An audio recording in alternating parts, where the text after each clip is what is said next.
Bonjour à tous et bienvenue dans votre journal des produits de bourse de l'UPSA du vendredi 15 mars.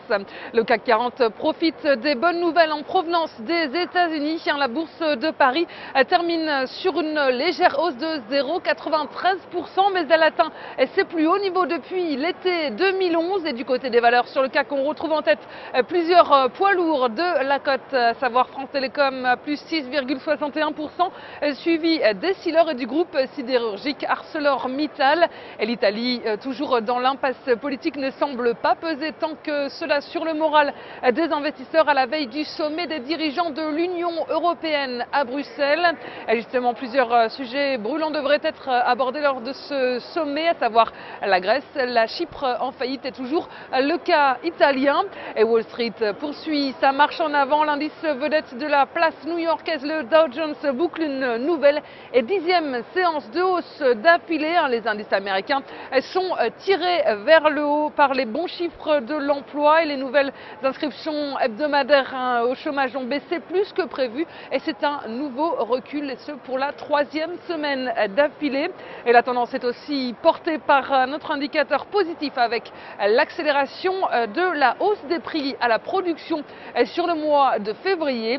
Et globalement, les indicateurs économiques sont plutôt encourageants et confortent l'idée d'une reprise de l'économie mondiale, de la première économie mondiale. Et puis si on regarde du côté du secteur technologique, IBM continue d'évoluer à un nouveau record et gagne 1,53%. Apple regagne du terrain après plusieurs semaines difficiles. Et puis Samsung est venu jouer sur les plates-bandes de son rival Apple avec la présentation très attendue hier soir à New York de son nouveau smartphone, le Galaxy S4, censé concurrencer l'iPhone.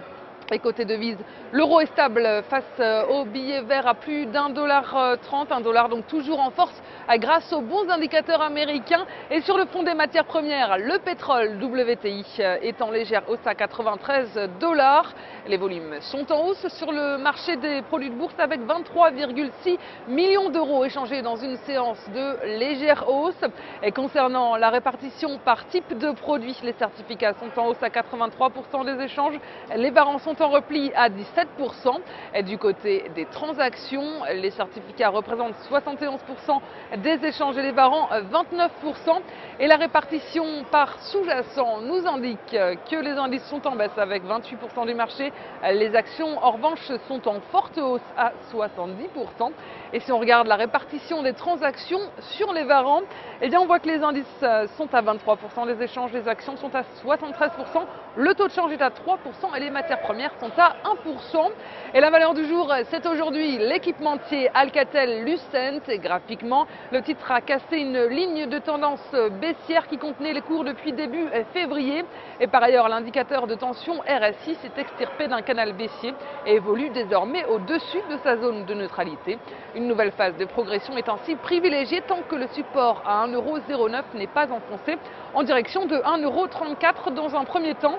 Et alternativement, l'enfoncement des 1,09 € amènerait les cours sur 98 centimes d'euros. Et la stratégie qui vous est proposée pour jouer cette valeur, c'est l'achat du Varan de call Alcatel-Lucent à 3129 T d'Unicredit au prix d'exercice de 1,10 € et d'échéance au 6 septembre 2013. Voilà, c'est tout pour aujourd'hui. Très bon week-end et à lundi.